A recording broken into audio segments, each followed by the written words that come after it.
Hello everyone, welcome back to my channel. Last के videos में हमने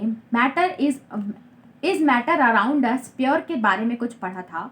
सो far we are familiar with the topics like what is element, element क्या है, what is element and what is compound, compound क्या है, and non metals, metals, ये सब से हम फैमिलियर हो गए थे। And also heterogeneous as well as homogeneous mixture. अब जब आपको याद ही है कि what do you mean by heterogeneous mixture as well as homogeneous mixture, अब हम आगे पढ़ते हैं कि सोल्यूशन हमें इस जो सोल्यूशन हम जो पढ़ेंगे ये आगे हेट्रोजीनियस और होमोजीनियस को कंबाइन करके ही पढ़ना है। और जितने हम अभी तक पढ़ते आए हैं टॉपिक्स, उससे अगर आप फेमिलियर हो गए हैं तो आगे के बार बार वो टर्म बार बार यूज हुआ है। तो अगर आपको लगता है कि you are not remembering, you are not calling you back, या अगर आपको समझ नहीं आ पा रहा है कि इसका मतलब क्या है, इसका मतलब क्या है, तो आप एक बार जाके देख सकते हैं कि what does it actually mean. Last वाली वीडियो में मेरी आप जाके देख सकते हैं। उसके बाद आप स्टार्ट करते हैं हमारा लेसन। सोल्यूशन का मतलब क्या होता है, what do you mean bye solution. आपको पता चल रहा होगा ना कि सोल्यूशन का मतलब क्या होता है। सोल्यूशन का मतलब मैथ्स का सोल्यूशन तो नहीं। हम बहुत ईजी तरीके से पढ़ते हैं, आपको बहुत अच्छे से समझ आएगा। मैं आपको ट्रिक्स बताते जाऊंगी कि आपको कैसे याद करना है। और solution, a homogeneous mixture of two or more substance is a solution. Our solutions are indistinguishable, मतलब उनको हम अलग नहीं कर सकते फ्रॉम वन अनदर, उनको तोड़ नहीं सकते। हमने होमोजेनियस सोल्यूशन पढ़ा था। होमोजेनियस सोल्यूशन मतलब वो सेम टाइप ऑफ पार्टिकल्स या सेम टाइप ऑफ सब्सटेंस से बना होता है, एक जैसे ही रहते हैं, उसको हम लोग क्या बोलते हैं, होमो मतलब एक जैसा। अपने घर में सब लोग एक जैसे होते हैं तो होमो मतलब एक जैसा। अगर सोल्यूशन में सारे जो भी सब्सटेंस इन्वॉल्व है वो एक जैसे हैं तो उसको हम लोग बोलेंगे सोल्यूशन। जैसे कि आप ले सकते हो नींबू पानी। अगर आप नींबू पानी बनाते हो घर पे तो आपने देखा होगा कि जितने भी पार्टिकल्स रहते हैं उसमें, चाहे आप नींबू ऐड करोगे, लेमन ऐड करोगे, सारी चीज़ें, सॉल्ट, शुगर, वो सब उसमें डिजॉल्व हो जाती है। It seems like it is an single solution. इसको हम लोग सोल्यूशन को अगर हम लोग ट्रू सोल्यूशन पे भी बोलते हैं, it is also known as true solution because क्योंकि जितने भी पार्टिकल्स इनमें इन्वॉल्व रहते हैं वो सारे एक जैसे ही सब्सटेंस होते हैं। ठीक है, आप देख सकते हो। और दूसरी बात ये रहती है कि आगे हम इसकी प्रॉपर्टीज़ पढ़ेंगे, प्रॉपर्टीज़ और ये कैसे रिएक्ट करते हैं, तो आप देखोगे कि दे कैन नॉट बी सेपरेटेड। कोई भी मेथड हम यूज़ कर ले सेपरेशन का, जो सोल्यूशन रहता है उसके पार्टिकल्स को हम इजीली सेपरेट नहीं कर पाते क्योंकि वो पूरी तरीके से डिसॉल्व हो जाते हैं। अब there are two main components of solution. Solution के भी दो कंपोनेंट है, पहला है सॉल्वेंट और सोल्यूट। देखो अब आप पढ़ते जाओगे तो आपको बहुत कंफ्यूजन होगा सॉल्वेंट और सोल्यूट में। मैं आपको बहुत ईजी टेक्निक बताती हूँ जिससे आपको याद हो जाएगा कि what does it mean of solvent, solvent का मतलब क्या होता है and what is the meaning of solute. देखो सॉल्वेंट मतलब मैं सॉल्व कर लूंगी, आई कैन सॉल्व, तो आप याद रख सकते हो। इफ़ यू कैन सॉल्व मतलब आप पूरा जो भी क्रेडिट रहेगा वो पूरा आप लोगे। तो ऐसा कोई भी पार्टिकल्स जो लार्ज क्वांटिटी में प्रेजेंट है उसको बोलते हैं सॉल्वेंट। सॉल्यूट मतलब यू मतलब तुम सॉल्व करो। अगर वो सॉल्व करेगा the other person, always you will give importance to yourself first ना।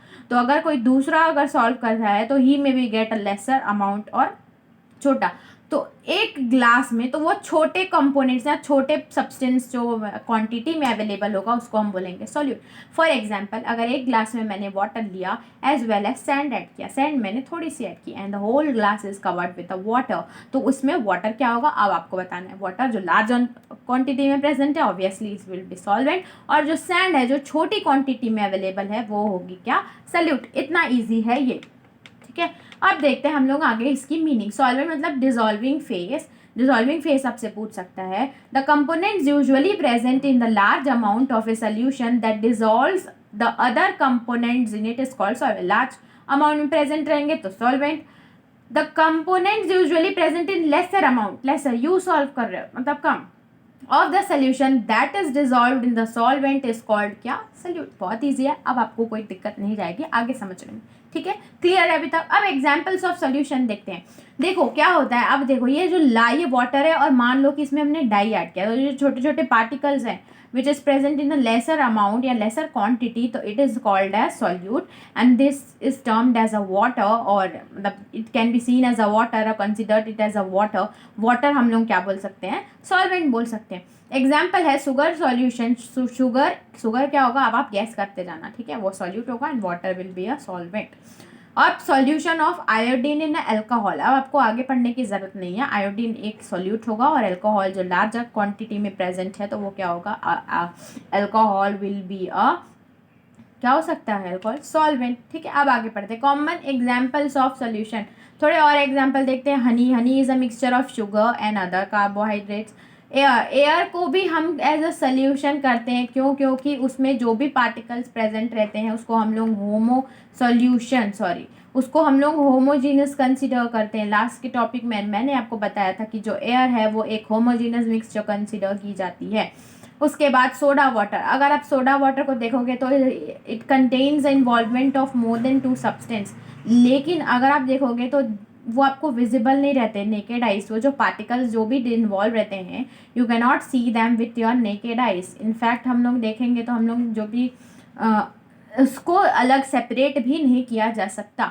देखो ये सॉल्यूट सॉल्वेंट है, solvent is always present in the large quantity and this is solute, solute हमेशा छोटी क्वांटिटी में। अब solution will be like this. I hope आपको clear होगा। अब आगे बढ़ते हैं। नेक्स्ट हम लोग क्या दिया हुआ है, ड्रिंक्स लाइक सोडा वाटर। अब देखो आर gas liquid solution, gas as a solute and water. देखो अब हम लोग जैसे देखेंगे सोडा वाटर, तो सोडा में हम लोग देखते हैं कि उसमें सोडा अगर करेंगे तो gas plus water, soda is made up of gas plus water, gas और वाटर से बनी होती है। ठीक है, तो अब गैस और वाटर से बनी हुई है तो इसमें सल्यूट और सल्वेंट, तो गैस ऑब्वियसली छोटी क्वांटिटी में होगी ना, पूरी गैस भरी होगी तो how can you take it, तो गैस जो रहेगी विल बी सॉल्यूट। और जो लिक्विड आप जनरली याद कीजिए जितना, क्योंकि हमेशा लार्जर क्वांटिटी में प्रेजेंट रहता है, तो liquid will be a solvent.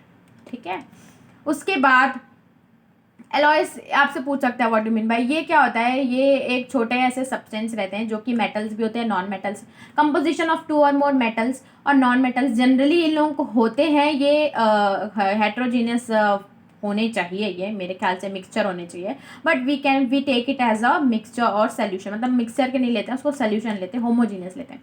अब प्रॉपर्टीज ऑफ सोल्यूशन देखते हैं। Solution is a homogeneous mixture as you, मतलब जैसे कि आपने देखा as you watched now it is a homogeneous mixture है ये, मतलब जो सेम constituents मिलके इसको बनाया है। उसके बाद क्या है, the particles of a solution are smaller than 1 nm से स्मॉलर रहते हैं and in diameter therefore diameter में क्या रहेंगे 10⁻⁻⁹ in diameter, therefore they cannot be seen with naked eyes। देखो आप ये याद रखना कि द पार्टिकल्स होमोजीनियस है, तो होमोजीनियस मतलब the particles are wholly dissolved in that particular solvent. Solvent में अगर पूरे तरीके से डिजॉल्व हो रहे हैं तो they are not visible to us, तो हम लोग नेकेड आई से उनको नहीं देख सकते। Due to very small particles they do not scatter a beam of light. क्या होता है, टिंडल इफेक्ट होता है। अगर ये जो सोल्यूशन है इसमें छोटे छोटे पार्टिकल्स जो हैं they are still not dissolve in it, if you can see in your naked eyes, अगर आप देख सकते हो जो छोटे छोटे पार्टिकल्स, तो यहाँ से जो बीम ऑफ लाइट आएगी ना ये रिफ्लेक्ट, ये पास करेंगे, टिंडल इफेक्ट शो करेंगे। लेकिन अगर ये कंप्लीटली उसमें डिजॉल्व हो सकते हैं so they do not show a Tyndall effect in that, तो वही होता है सोल्यूशन में। Due to very small particles, बहुत छोटे पार्टिकल्स होते हैं, do not scatter a beam of light passing through solid, the path of light is not visible, जो विजिबल ही नहीं हो पाता है क्योंकि जो पार्टिकल्स रहते हैं वो बहुत छोटे छोटे रहते हैं। ठीक है, आपने सन की लाइट भी देखा होगा, वो अंदर आती है तो उस टाइम पार्टिकल्स जो विजिबल होते हैं, क्यों, क्योंकि वो टिंडल इफेक्ट रहता है and the particles present in the air can scatter beam of light because they are still we can see then the particles with our naked eyes. अब आगे बढ़ते हैं आगे। ठीक है, ये हमने देख लिया। अब देखते हैं सोल्यूशन इज स्टेबल मतलब कि अगर if you keep the solution for a longer period of time undisturbed अगर आपने उसको छोड़ दिया, ठीक है, तो वो कभी कभी क्या होता है, अगर दूसरे में देखोगे तो जो पार्टिकल्स रहते हैं वो नीचे सेटल हो जाते हैं। ठीक है, लेकिन इसमें नहीं होता, ये स्टेबल रहते हैं। अगर आप इनको 2 घंटे के लिए भी एक जगह पे छोड़ दोगे तो जो पार्टिकल जैसे पहले ही थे वैसे ही रहेंगे। That is the solute particles do not settle down when left undisturbed। अगर if you leave the particle undisturbed they do not settle down। the solute particles cannot be separated from the mixture or the process of, अगर वो settle नहीं हो रहे हैं so the particles cannot be separated with the process of filtration के process से हम उनको separate नहीं कर सकते क्योंकि वो stable है। ठीक है, अब पढ़ते हैं कंसंट्रेशन ऑफ ए सोल्यूशन। आपने सॉल्यूट पढ़ लिया, अब कॉन्सेंट्रेशन मतलब ये मिक्सिंग ऑफ अ सोल्यूशन बोल सकते हैं, आप बोल सकते हैं सॉल्यूट और सॉल्वेंट के बारे में।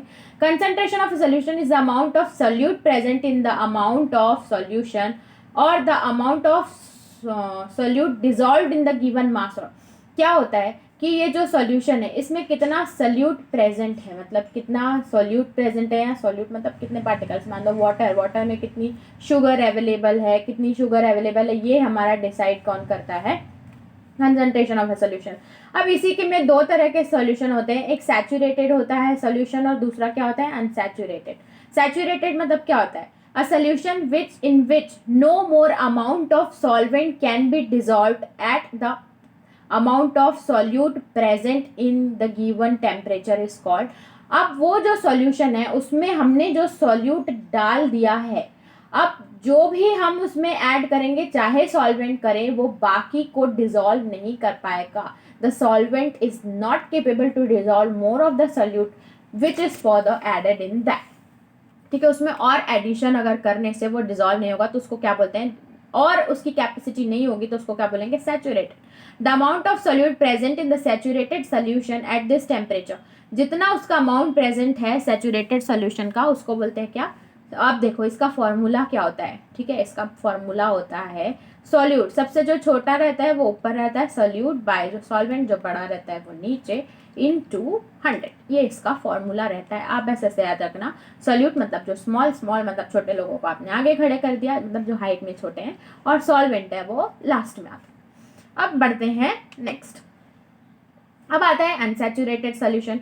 If the amount of solute contained in a solution is less than the saturation level, it is called as unsaturated। अब बताओ कि हमने जो सैचुरेटेड सोल्यूशन देखा मतलब उसमें हम और सॉल्वेंट ऐड नहीं कर सकते, वो डिसॉल्व नहीं होगा जो भी सोल्यूट हम ऐड करेंगे, ठीक है, लेकिन जो सॉल्यूशन होगा उसमें इनकम्प्लीट है, मतलब और अमाउंट हम डाल सकते हैं। Solution contain in solution is less than the saturation, less है और further addition can be made, तो ये अनसैचुरेटेड सॉल्यूशन होगा। इसका फॉर्मूला देखो कैलकुलेट करने का, mass by mass percentage solution. Mass by mass percentage कैसे होगा, mass of solute divided by mass of solution into 100, mass of solute divided by mass of solution into 100। उसके बाद दूसरा फॉर्मूला क्या होगा, अब देखो ये mass of percentage of a solution दिया है, मतलब जो सोल्यूट रहेगा वो ऊपर रहेगा और जो सोल्यूशन है वो नीचे। सोल्यूशन मतलब क्या होगा, जैसे कि आपको solute plus solvent is equal to solution, तो जो सोल्यूट है वो ऊपर और सोल्यूशन नीचे। उसके बाद मास बाय वॉल्यूम परसेंटेज होगा, तो mass of solute divided by volume of, कुछ नहीं बदलेगा, सब सेम रहेगा, सोल्यूशन नीचे ही आएगा, सोल्यूट जो छोटा है वो हमेशा ऊपर आएगा, यहाँ वॉल्यूम आ जाएगा, परसेंटेज वॉल्यूम मेथड में नीचे वॉल्यूम आ जाएगा। और इसके नेक्स्ट वीडियोज में मैं ये करूँगी कि बहुत सारे इसके न्यूमेरिकल्स लेके आऊँगी जिससे हम क्लियर हो जाएंगे कि ये कैसे होगा फर्दर, ठीक है। तो अब बात करते हैं नेक्स्ट हम बात करते हैं चलिए तो नेक्स्ट बात करते हैं अब हम सस्पेंशन के बारे में, ठीक है, क्योंकि सस्पेंशन हमने सोल्यूशन के बारे में बात कर दिया, solution we are very clear with solution. अब हम लोग बात करेंगे किसके बारे में, सस्पेंशन। सोल्यूशन में हमने देखा कि जो सारे पार्टिकल्स है वो होमोजीनियस है, वो डिसॉल्व हो जाते हैं। उसकी प्रॉपर्टीज़ में देखा कि जो पार्टिकल्स रहते हैं दे can not be seen with the naked eye से नहीं देख सकते, और दे can not scatter a beam of light क्योंकि पार्टिकल्स बहुत स्मॉल रहते हैं, और वो होमोजीनियस सोल्यूशन रहते हैं, प्रॉपर्टीज़ में हमने ये देखा, और वो स्टेबल रहते हैं। स्टेबल मतलब अगर उसको हम लोग छोड़ दें, आइडल छोड़ दें, left undisturbed for few hours, तो वो नीचे सेटल नहीं होंगे। सस्पेंशन मतलब क्या होगा, suspension is a heterogeneous mixture in which the solute particles do not dissolve but remain suspended मतलब it can be seen in a solution, मतलब जो भी है वो वाटर में। इसका मैं आपको सीधा एग्जाम्पल देती हूँ कि जैसे एक ग्लास है, एक ग्लास ऑफ वाटर है, वाटर आपको पता है कि वो हमारा क्या है, इट इज़ अ सॉल्वेंट, और जो सैंड आपको दिख रही है, जो सैंड है ये क्या है, सॉल्यूट। अब बताओ हमने ये देखा था कि जो लास्ट सॉल्यूशन में कि उसके जो पार्टिकल्स रहते हैं वो मिक्स हो जाते हैं, हम उसको सेपरेट नहीं कर पाते, किसमें, सॉल्यूशन में। लेकिन सस्पेंशन एक हेटेरोजेनस मिक्सचर है, तो उसमें जो पार्टिकल्स रहेंगे उसको हम सेपरेट कर सकते हैं। Properties of solution, suspension is a heterogeneous, properties अब पढ़ते हैं। अब इसके एग्जाम्पल हमने देख लिया कि mixture of chalk powder in water, chalk powder हम सेपरेट कर सकते हैं, mixture of sand in water, ठीक है। अब ये देखो, ये हमने ऐड किया, ये ऐसा बन जाता है, ठीक है, इसको हम सेपरेट कर सकते हैं, जो भी हमारा ये सस्पेंशन है। उसके बाद properties of suspension, suspension is a heterogeneous mixture, heterogeneous mixture है, ये आपको याद करने की जरूरत नहीं है। उसके बाद नेकेड आइज से देख सकते हैं, yes the particles are visible and we can see the particles with naked eyes. Its particles scatter a beam of light through it, yes. देखो उस टाइम पे स्मॉल पार्टिकल्स होते थे तो वो पूरे वाटर में डिजॉल्व हो जाते थे, तो हम लोग उनको नेकेड आइज के साथ नहीं देख पाते थे, because the particle are so small, और स्मॉल होने के कारण they do not scatter a beam of light passing through it. लेकिन ये पार्टिकल्स लाइट अपना स्कैटर करते हैं, मतलब द पाथ इज विजिबल, क्योंकि इसमें जो पार्टिकल्स रहते हैं वो विजिबल रहते हैं, और पार्टिकल्स का साइज बड़ा होने के कारण they scatter the beam of light coming through towards that, makes its parts visible, उसको क्या बोलते हैं, टिंडल इफेक्ट बोलते हैं, ठीक है। I hope it is clear. अब आगे बढ़ते हैं। जो ये पार्टिकल्स रहते हैं वो अनस्टेबल रहते हैं, स्टेबल मतलब हमने पढ़ा था, अब अनस्टेबल देखते हैं। अनस्टेबल मतलब they are not stable at all, मतलब अगर if left for few hours, या अगर आप अनडिस्टर्ब लेफ्ट इसको कर देते हो, थोड़ा देर डिस्टर्ब आप नहीं करते, तो जो पार्टिकल्स रहेंगे वो नीचे सेटल डाउन कर देंगे, जैसे सैंड रहेगी वो नीचे आ जाएगी, तो ये अनस्टेबल है। और जब ये नीचे सेटल हो जाएगी तो अब जो ये लाइट होगी ना, ये लोग स्कैटर नहीं करेंगे, तब ये लोग टिंडल इफेक्ट शो करना बंद कर देंगे, ये आप याद रखना, ये इंपॉर्टेंट है। ये सोल्यूशन है, सोल्यूशन देख लो डिफरेंस क्या है, ये सोल्यूशन है, और इसमें जो छोटे छोटे पार्टिकल्स हैं अगर ऐड हो जाते हैं, अगर वो विजिबल हो जाते हैं, इसमें पार्टिकल्स इन्वॉल्व हैं लेकिन विजिबल नहीं है, इसलिए सोल्यूशन है। And the particles are visible, तो ये होता है हमारा क्या, सस्पेंशन। उसके बाद लास्ट हमारा बनता है colloidal solution, colloidal solution, sorry, colloid or colloidal solution is a mixture that is actually heterogeneous but appears to be homogeneous, होता ये हेट्रोजीनियस ही होता है। आप बोल सकते हैं मिक्सचर ऑफ बोथ सस्पेंशन और सॉल्यूशन का मिक्सचर को हम लोग क्या बोलते हैं, कोलाइडल सॉल्यूशन। होता ये एक्चुअल में हेट्रोजीनियस है but appears to be homogeneous as the particles are uniformly spread through the solution, पूरे पार्टिकल्स जो होते हैं वो सोल्यूशन में पूरे बढ़ जाते हैं। अब ये देखो, मिल्क को हम लोग हेट्रोजीनियस कंसीडर करेंगे, लेकिन मिल्क में सारे पार्टिकल्स, मिल्क तो एक जैसा रहता है ना, उसमें आपको कुछ विजिबल दिखता है क्या, नहीं ना, तो वो जो मिक्सचर ऑफ बोथ अगर रहेंगे तो उसको हम लोग क्या बोलेंगे, कोलाइडल सॉल्यूशन, ठीक है। उसके बाद अब हम लोग आगे बढ़ते हैं इसकी प्रॉपर्टीज में। प्रॉपर्टीज ऑफ कोलाइड्स को कोलाइड सॉल्ट्स भी बोलते हैं। कोलाइड्स देखते हैं, अ colloid is a heterogeneous mixture, ठीक है, होते हैं heterogeneous है but appears to be homogeneous. The size of the particles collide too small to individually similar, small है। आप देखो कोई पार्टिकल्स आपको मिल्क में दिखेंगे क्या, नहीं ना, मिल्क याद रखना कोलाइडल, मिल्क पियो, कूल मिल्क पियोगे मतलब कोलाइडल सॉल्यूशन, तो मिल्क से आप याद करोगे तो सारी प्रॉपर्टीज आपको मिल्क के याद रखने से आप याद कर सकते हो। Colloids are big enough to scatter a beam of light passing through it and make it visible. Colloidal solution में जितने भी पाथ जो स्कैटर, वो पूरे मतलब जो पाथ रहेंगे, लाइट रहेगी उसको वो स्कैटर करेगा, ठीक है। The colloids are quite stable, stable रहते हैं मतलब आप देखोगे अगर आप एक ही उसका एग्जांपल मिल्क याद रखते हो तो उसमें कोई भी पार्टिकल सेटल डाउन नहीं होते, और जैसा एक मिक्सचर है, जैसा एक सोल्यूशन है, वो वैसा ही रहता है। उसके बाद सेंट्रीफ्यूगेशन, सेंट्रीफ्यूगेशन मतलब क्या होता है कि फिल्टर पेपर से हम उनको पार्टिकल्स जो भी ऐड है वो सेपरेट कर सकते हैं, वैसे ही हम कोलाइडल सॉल्यूशन में भी सेंट्रीफ्यूगेशन से पार्टिकल्स को अलग कर सकते हैं, ठीक है। तो ये देखो उसका एग्जाम्पल क्या है, ये आपको मिल्क दिख गया, मिल्क बस याद करो, ओके, ठीक है। तो लास्ट बचता है हमारे टिंडल इफेक्ट। टिंडल इफेक्ट हमने देखा कि जो भी छोटे छोटे स्मॉल पार्टिकल्स रहते हैं, इसमें देखो, इसमें जो सोल्यूशन है ये beam of light passing through it, इस सोल्यूशन में जो पार्टिकल्स रहते हैं वो विजिबल नहीं रहते हैं, so they can not scatter a beam of light. Colloidal solution में पार्टिकल्स विजिबल रहते हैं, they also scatter a beam of light. और सस्पेंशन में तो पार्टिकल्स भाई बहुत अच्छे से रहते हैं, सैंड में तो वो भी स्कैटर करते हैं। तो ये इमेज से आपको याद हो जाएगा, I hope it is clear, ठीक है। तो ये था हमारा चैप्टर ऑल अबाउट किसके बारे में, is matter around us pure. इसका एक पार्ट लास्ट पार्ट बचा है, अब सेपरेशन के बारे में पढ़ना है। बहुत ही ईजी है, हमने पढ़ लिया कि कैसे क्या सोल्यूशन होता है, क्या कंपाउंड होता है, क्या मेटल होता है, क्या सस्पेंशन होता है, क्या कोलोइडल सोल्यूशन होता है। बहुत ही ईजी। अगर आप थोड़ा थोड़ा करके अगर रोज पढ़ते हैं, क्या होता है थोड़ा थोड़ा पढ़ने से हमें याद हो जाता है और आगे का हमें समझ आ जाता है। एक साथ पढ़ो ना तो वो पूरा बर्डन लगता है, तो थोड़ा थोड़ा करके अगर हम डेली पढ़ते हैं तो हमें अच्छे से समझ में आएगा। आपको कोई डाउट है तो आप मुझे मेल कर सकते हैं या फर्दर मुझे इंस्टाग्राम आईडी में भी मैसेज कर सकते हैं, मैं आपको प्रॉपर रिस्पॉन्स दूंगी। नेक्स्ट के वीडियोस के लिए आप कनेक्टेड रहिए हमारे साथ। आज के वीडियो में बस इतना ही। Okay, bye bye, study well.